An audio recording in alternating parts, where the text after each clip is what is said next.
Hi there, it's Vero or at Vero Bujo from YouTube and Instagram, and today I'm just going to be showing you a short flip through of my travel bullet journal. This video has an associated blog post that you can find on the Archer and Olive blog where I detail all of my minimalist travel essentials stationery edition, and you can find all of the supplies that I took with me to create this journal right here with all of its lovely pages. Let's begin with the journal itself. It is a pocket-sized journal from Archer and Olive. It has the classic elastic band, the little pocket, the two ribbons in the front, and pocket size meaning that it is an A6 journal, I want to say. You may be familiar with the A5, which is this size here, which is about that much bigger than the pocket journal. You may wonder why I didn't use a travel journal, and that's because I was going away for 2 months instead of a longer period of time, so I figured this size would probably be worth it. In hindsight, I think a traveler's journal would have been better, but that'll be for my next adventure. So let's begin. Inside you can see that I have a small little cover page. I did kind of originally want to go for a vintage look.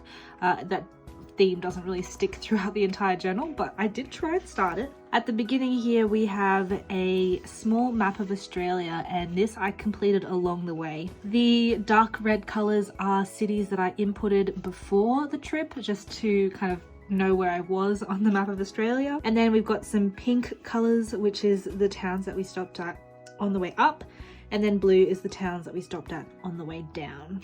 So this kind of helped me with planning during the travel, and it's also a really nice way to have a look at exactly what we've done. Things I'd like to do / see, and I just kind of wrote a small list of things. I actually don't think I did any of these things at all because we ended up doing a lot more other things, and it was just not time efficient to go visit these places. On the next page we have things to buy beforehand and things to pack. As you can see, I used them at the beginning of the trip, and then I just didn't really touch them again because obviously didn't really need them.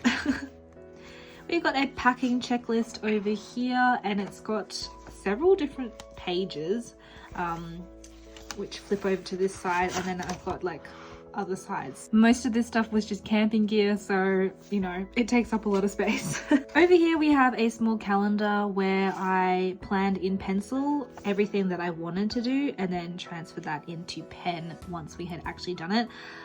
Several times I had to redo the entire thing because the pencils that I planned didn't correspond to what we actually ended up doing. Now there are a few pages in here that I wanted to show you specifically where I made use of the size of my notebook, and that's for example over here. This is around day 33 and apparently day 37, where I just needed some space in the journal to fit in this entire map of the town of Kuranda.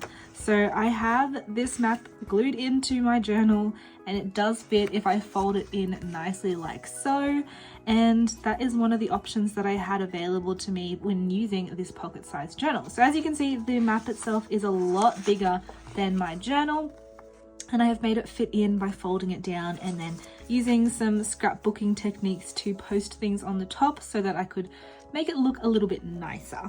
On another page we also have over here where I wanted to stick in the maps of the areas that we went to, and instead of sticking it onto the actual paper of the journal, I stuck in 2 maps back to back, and then I turned that, in turn I stuck that down with washi tape into my journal so that it could fit. This is one of the reasons why my journal is this size like this. So when it sits very fat and wide like so.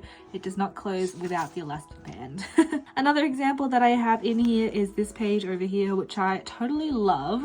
This one's actually one that I forgot to complete, so I did forget a couple of days or one day and I had to go back and add it in.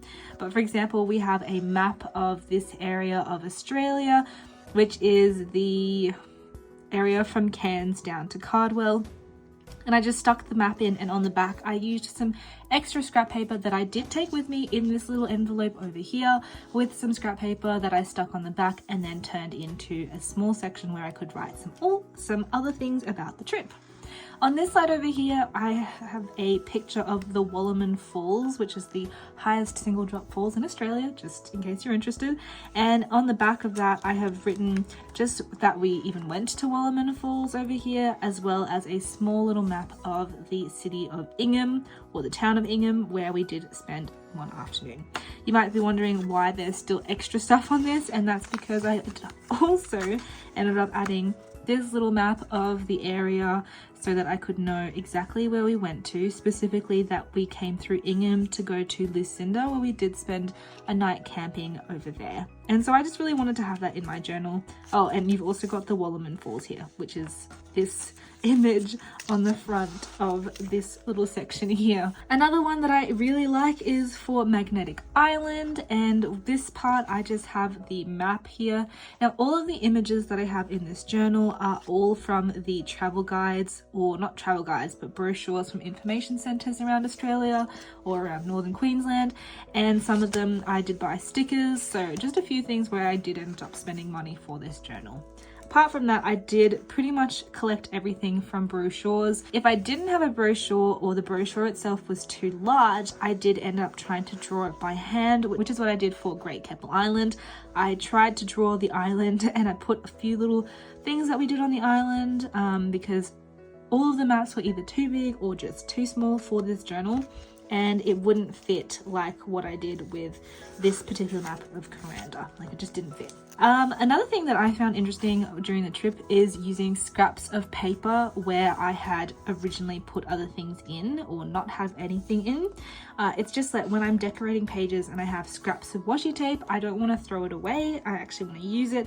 So what I would do is I would go back to some pages and then just kind of add in some little details if there was space. Like for example here, I totally could have put some scrap paper. If you'd like to see a full flip through of this entire journal, you can go check out my channel where I will have this video, depending when this video is launched, on the Archer and Olive website.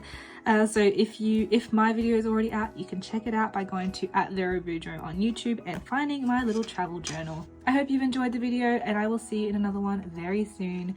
Thank you very much.